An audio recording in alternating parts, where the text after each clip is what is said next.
You're lying in bed when you hear it. That thin irritating buzz somewhere beside your ear. You turn on the light. There it is. A mosquito lands on your arm. You don't stop to think about whether it has a family, whether it's afraid, or whether it feels pain. You just raise your hand and kill it. But now imagine something else. You hear a noise in the kitchen. You turn on the light, and a mouse is standing beside the wall. You grab something to get rid of it, but then it looks at you. It freezes, maybe it runs, and suddenly, your hand stops. You hesitate. The mouse is also an animal. It can carry disease. It can damage food. It can invade your home. So why does killing one feel like a completely different act? Why can your brain turn a mosquito into a target, while turning a mouse into something you almost feel sorry for? The strange part is that you probably didn't make either decision consciously. Your brain may have decided what the animal means to you before you ever had time to decide what you think about it. But there's a deeper question hiding underneath this. When you see an animal, your brain has to make two judgments. First, is this thing dangerous to me? Second, what kind of creature is this? Those questions can produce different reactions. A mosquito scores high on the first one. It lands on your body, pierces your skin, drinks your blood, and can transmit disease. So your brain doesn't have reason to study it. It has already classified the situation. Threat. Remove it. A mouse is different. It can be dangerous,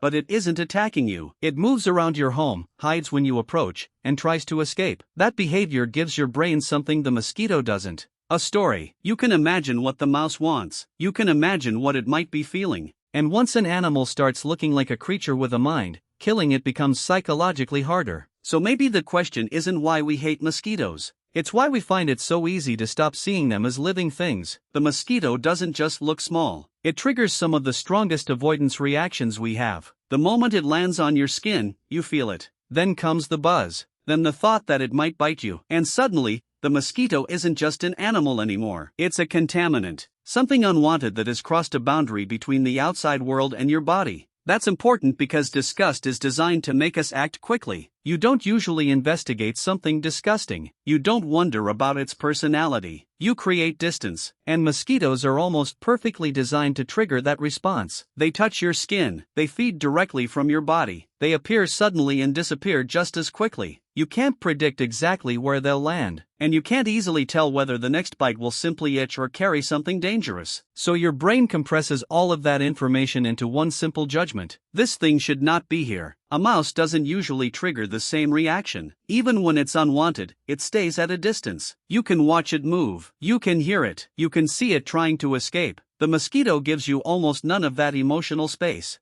It's there, it's touching you, and your instinct is already telling you to remove it, which means the first difference between the two animals may not be empathy at all. It may be disgust versus recognition. Now consider what happens when the animal is a mouse. You see it move across the floor. It stops. It notices you. Then it runs. That tiny sequence changes everything. The mouse is behaving like an individual. It appears to have a goal, a reaction, and a reason for what it's doing. Your brain can easily turn those movements into a story. It saw me. It got scared. It's trying to escape. And once you can imagine what another creature is thinking or feeling, your reaction can change. You don't have to believe the mouse is intelligent. You just need to perceive that there is someone in there. This is one reason animals with visible faces, recognizable movements, or seemingly purposeful behavior can trigger stronger emotional responses. A mosquito doesn't give you much information to work with. It buzzes, it lands, it bites, it flies away. The interaction feels mechanical. A mouse, on the other hand, seems to be responding to you. It changes direction when you move. It hides when you approach. Your brain is extremely good at turning those movements into intention.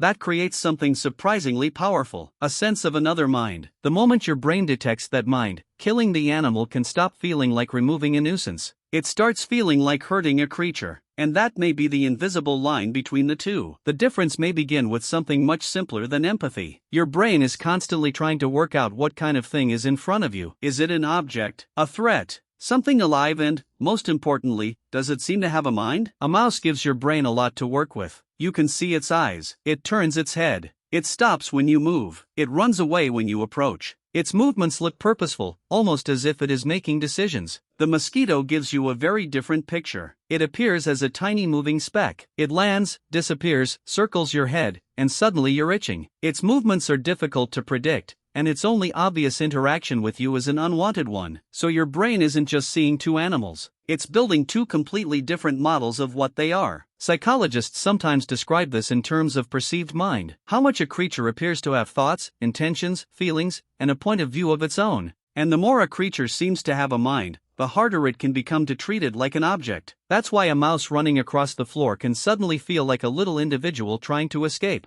The mosquito doesn't usually get that privilege. Your brain may classify it first as a threat or nuisance, and only afterward register that it was a living creature at all. And that distinction matters, because the emotional reaction can arrive before the moral reasoning does. But there's an obvious problem with this explanation. Mice aren't harmless. They can carry disease, contaminate food, chew through wires, and invade your home. If our reaction is really about vulnerability or perceived minds, why doesn't knowing that make the hesitation disappear? And mosquitoes are living creatures too. They have nervous systems, respond to their surroundings, and avoid threats. So why doesn't knowing that make us hesitate before swatting them? Maybe because we aren't making a conscious moral decision at all. You don't see a mosquito and calculate whether it deserves to live. The reaction comes first. The reasoning comes afterward. And that creates a stranger possibility. Maybe your brain isn't asking, should I kill this animal? It's asking a faster question. What is this thing to me? If the answer is intruder, nuisance, or contamination, removing it feels almost automatic. If the answer is small, vulnerable creature with a mind, suddenly the same act can feel morally different. So the difference may happen before the moral decision even begins. And this is where the difference becomes more unsettling. We like to think that we decide what deserves our sympathy by thinking about it first. But your brain may be doing the opposite. It can assign an animal an emotional category almost instantly. Threat, disgust, nuisance, prey, or something much harder to kill. A vulnerable individual. A mouse can cross that last boundary surprisingly easily. Its eyes, movements, and attempts to escape can make it seem as though there is someone in there experiencing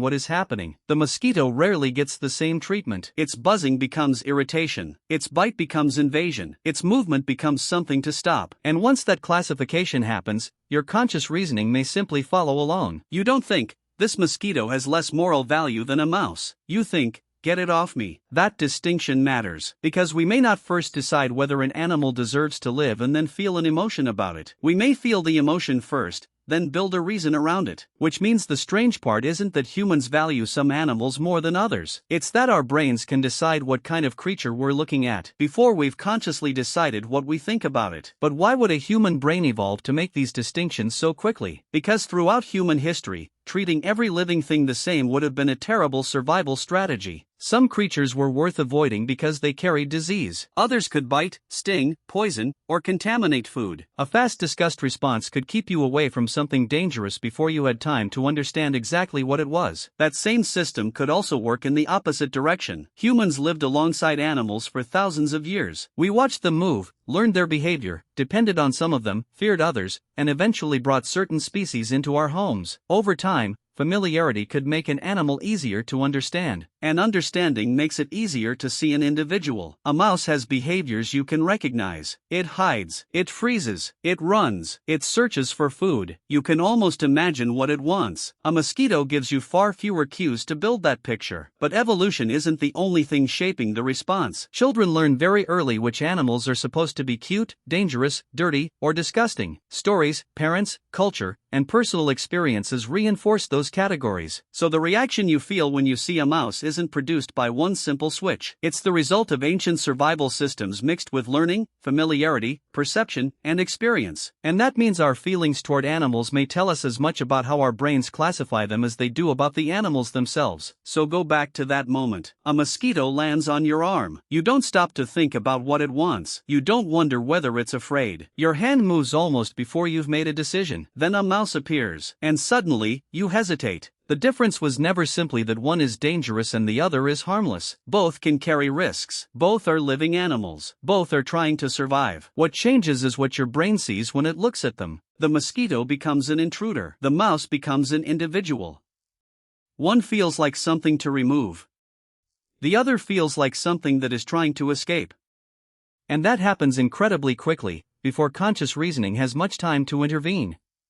So maybe the strange question isn't, why do we care more about mice than mosquitoes? It's this.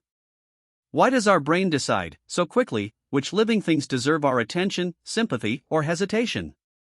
Because before you ever decide what an animal means to you, your brain has already started deciding what kind of thing it is. And sometimes, that first judgment is what determines whether your hand reaches for the swatter or stops.